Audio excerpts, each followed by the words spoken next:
இந்த செய்தி வந்த உடனே அதை நம்ப முடியாம 2-3 பேர்கிட்ட கேட்டு நிச்சயம் பண்ணிக்கிட்ட பிறகுதான் அந்த அதிர்ச்சியை எங்களால் உள்வாங்க முடிஞ்சது. இப்பதான் அவருடைய குருநாதர் பாரதிராஜா அவர்கள் விட்டு போனார். குருவை தொடர்ந்து சீடனும் போகணுன்றதை அவருடைய ஆத்மா தப்பா எடுத்துருச்சுன்னு நினைக்கிறேன்.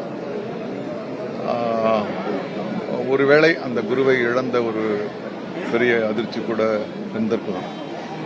தமிழ் சினிமாவுடைய அந்த 100 ஆண்டு கால எழுத்தாளர்கள் பட்டியலில் மிக மிக முக்கியமான ஒரு எழுத்தாளராக இருந்திருக்காரு. புது வகை எழுத்துக்களை அவர் சினிமாவில் கொண்டு வந்திருக்காரு. பாரதிராஜா சார் கிராமத்து வாசல்களை திறக்க அந்த வாசல் வழியாக பல யதார்த்தமான சாமானிய மனிதர்களை திரைக்கு கொண்டு வந்தாரு. அப்புறம் ஒரு ஆண் பெண் உறவுகளை பற்றி மிக யதார்த்தமாக குடும்பத்தில் நடக்கிற விஷயம்லாம் அவரை விட சுவாரஸ்யமா யாரும் கொடுத்திருக்க முடியாது. நாங்க எல்லாம் புகழாரம் பாடுறதை விட மக்கள் திலகம் எம்ஜிஆர் அவர்களே அவரை தன்னுடைய கலையுலக வாரிசுன்னு சொல்லியிருக்காரு. ஸோ அவர் வாழ்ந்த இறுதி மூச்சு வரை அவருடைய வாழ்வை ஒரு அர்த்தமுள்ள வாழ்வாக வாழ்ந்து சென்றிருக்கிறார்.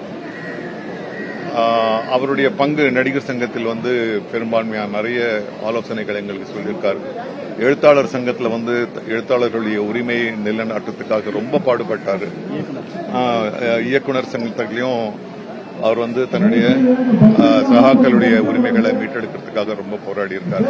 இப்ப கூட போன வாரம் கூட எழுத்தாளர் சங்கத்தின் தேர்தல் கூட்டத்தை தான் நான் சந்திச்சேன். பல பல பல விஷயங்களை அவர் செய்யணும்னு நினைச்சிருக்காரு, எங்கிட்ட பேசியிருக்காரு. எழுத்தாளர் சங்கத்துல, நடிகர் சங்கத்துல, இயக்குனர் சங்கத்துல அவர் சொன்னதை கொஞ்சமாவது நிறைவேற்றுவதுதான் நாங்கள் அவருக்கு செய்கின்ற மரியாதையாக இருக்கும். அதை நாங்கள் செய்வோம். தென்னிந்திய நடிகர் சங்கத்தின் சார்பாக அவரை இழந்து வாடும் குடும்பத்தாருக்கும் மற்றவர்களுக்கும் ஆழ்ந்த அனுதாபம்.